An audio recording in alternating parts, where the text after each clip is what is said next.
Welcome back to my channel, Awaken. Welcome if you're new, I'm Emma. In today's video, I'll be setting my budget for August 2022.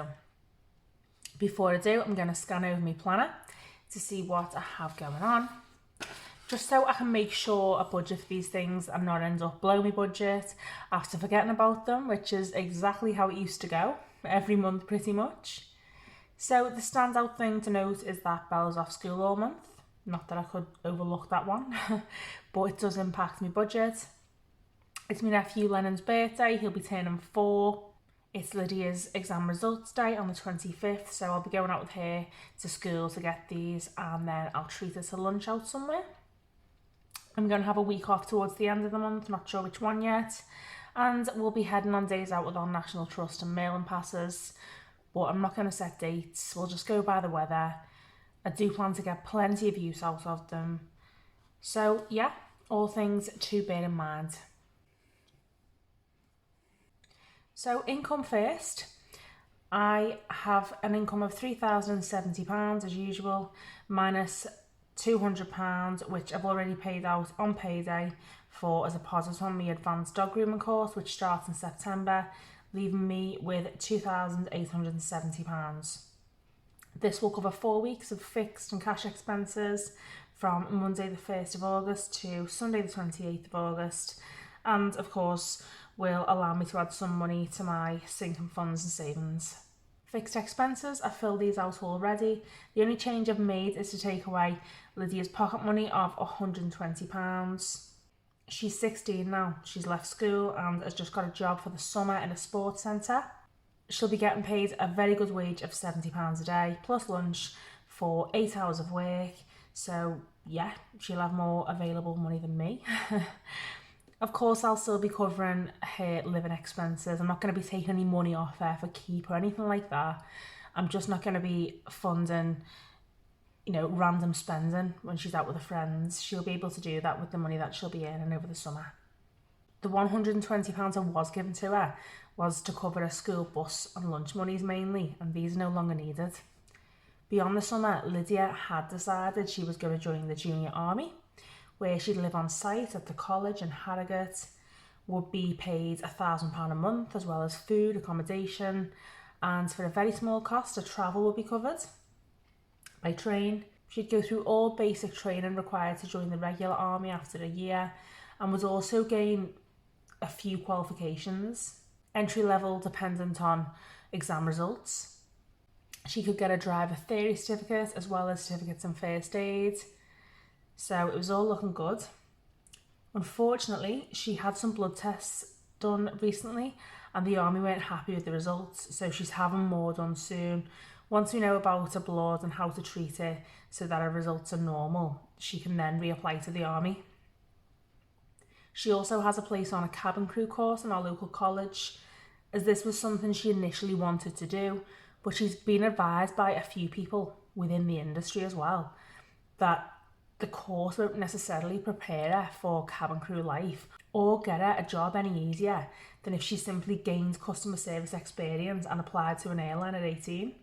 I've been actively involved in looking at courses, visiting the college on open evenings, attending the online open evening at Harrogate for the junior army, help Lydia with applications, but I'm not going to push or force her into anything in particular. The decision is hers. I personally don't think that the college, then university route is necessarily the best route for everyone. Nothing against it at all. Lydia herself does not like school. My views may be shocking to some people, especially given that Lydia is expecting to achieve above average results on her exams. But you know what, I'll leave this here because I could easily make an entire video on why I never went to college, the pros and cons, etc. We'll be here all day. At the end of the day, Lydia is pretty switched on, she's intelligent, becoming more and more independent every day. I'm confident she'll do well and I'll support her. So I'm going to go ahead and add up my fixed expenses now.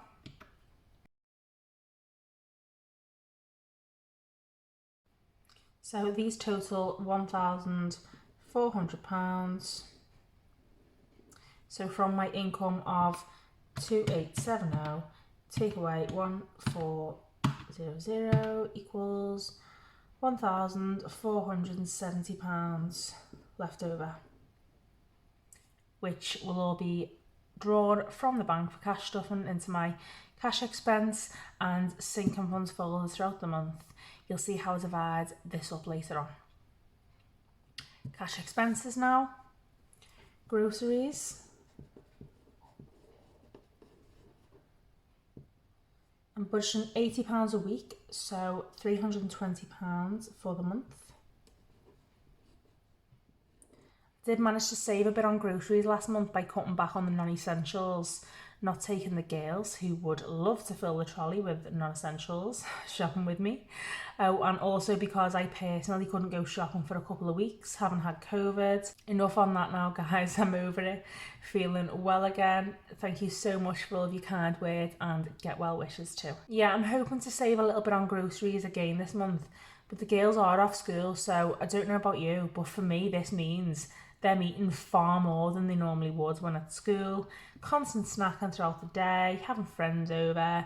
So we'll see. I'll likely use most of it. Herbalife.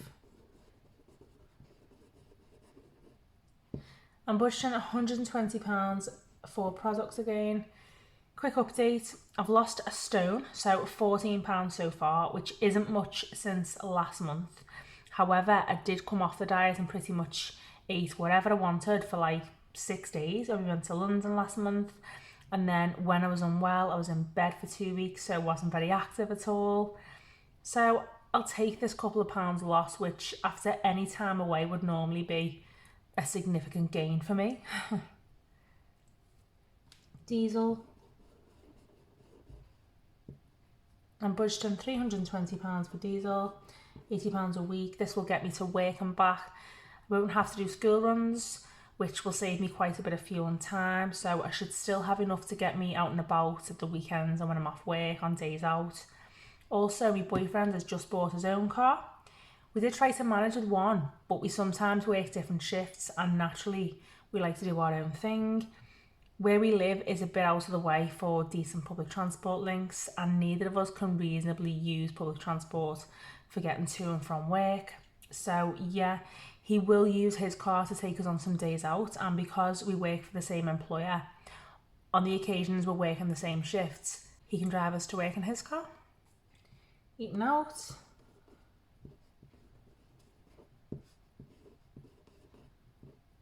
I'm putting away £50 for eating out. I'm taking the girls out for a meal when we go into Liverpool next week for Bella's school shoes. There's a cool little noodle cafe that they like and it's really good value, so likely won't cost us even half of my budget. And then, as I said, I'm going to be taking Lydia out for lunch on exam results day. Windows, £10 a month. So let's add up my cash expenses. So the total is £820 from what I have left over up here of £1,470. Take away £820. I'm left with £650 for sinking funds and maybe some savings. So my first sinking fund is days out. I'm saying £60 again this month. Last month this money pretty much went on drinks at Thorpe Park in one day, but we now have a cooler bag so we can take more out with us and keep them cold.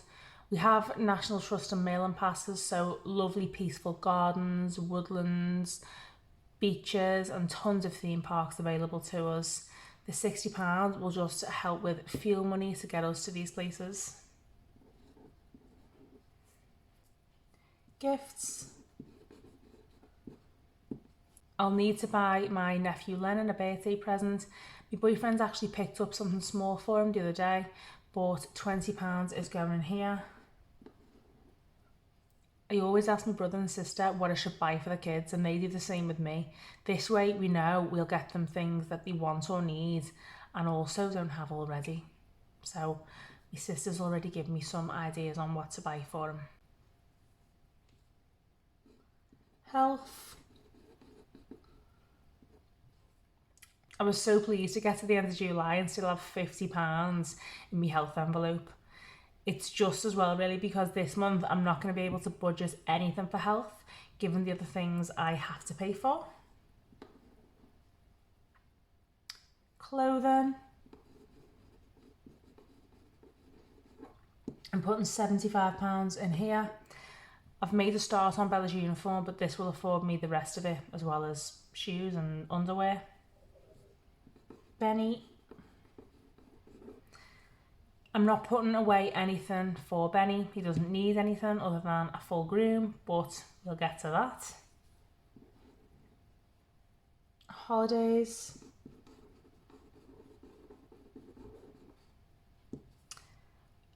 I am going to have to get started on saving for a holiday next year, but just not this month. Christmas. I've got £450 saved for Christmas. It's fast approaching and I'm quite a bit away from my £1,500 target for all things Christmas, but I've already mentioned that I don't think I'm going to need as much.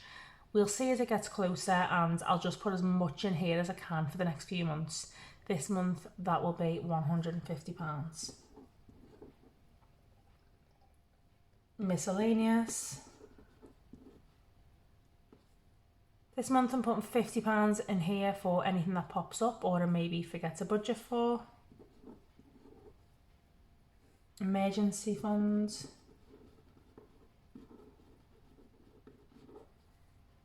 I had £750 in here last month, so I'm not too far off my £1,000 target.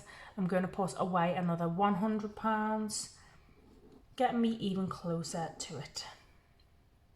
Car maintenance.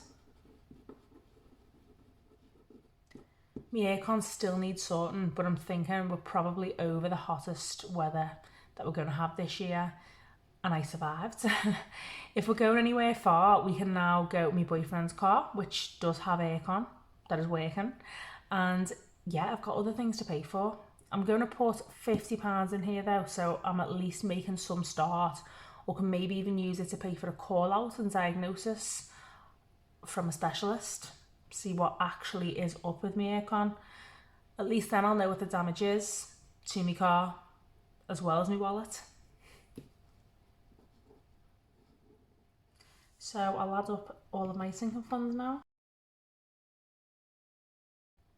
So these total £505 from what I had left over down here of 650.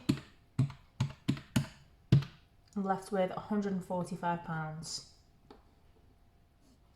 This can go into savings, specifically for dog grooming equipment. I already have £130 saved last month, giving me a total of £275 to spend on some essential items I need to get started.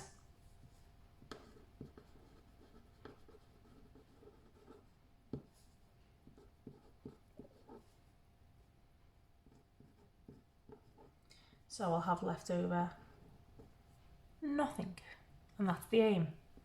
Budget every pound.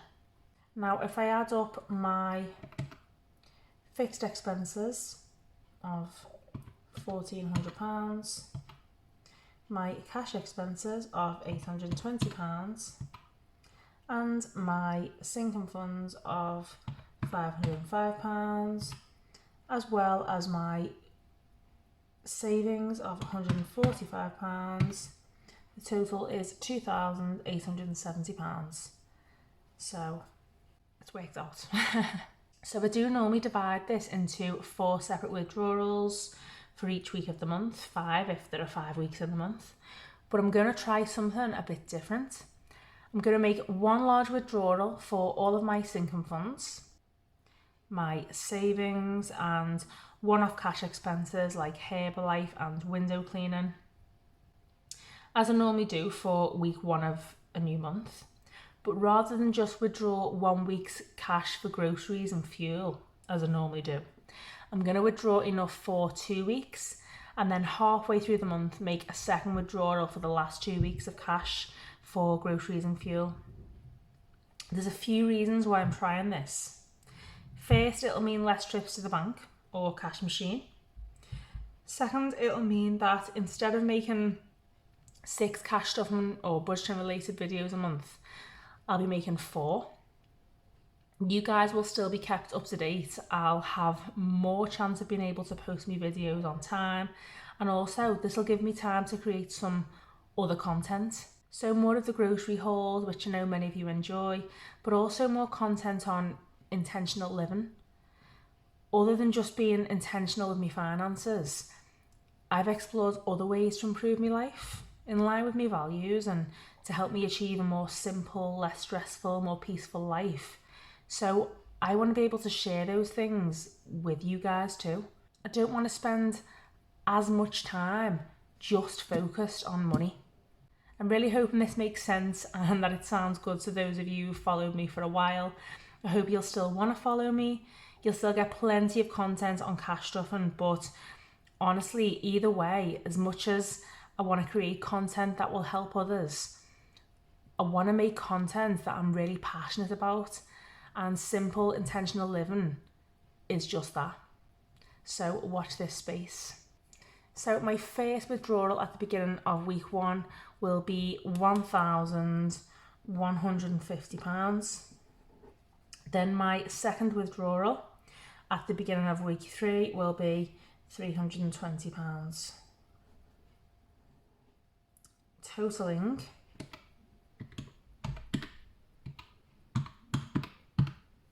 yes, £1,470. My first cash stuffing for August 2022 of £1,150 is up very soon. Make sure you don't miss it or any of my other videos on cash stuffing and intentional living in other ways by hitting the bell and subscribing. This really does help my channel out, and you may just help me reach my first goal of 1,000 subscribers. I really appreciate all of you who subscribe or even just check in every once in a while and take the time to watch my videos. I hope you've enjoyed this video and found it helpful and insightful. Let me know by giving me a like or by sharing your thoughts in the comments. Thanks guys, and I'll see you soon.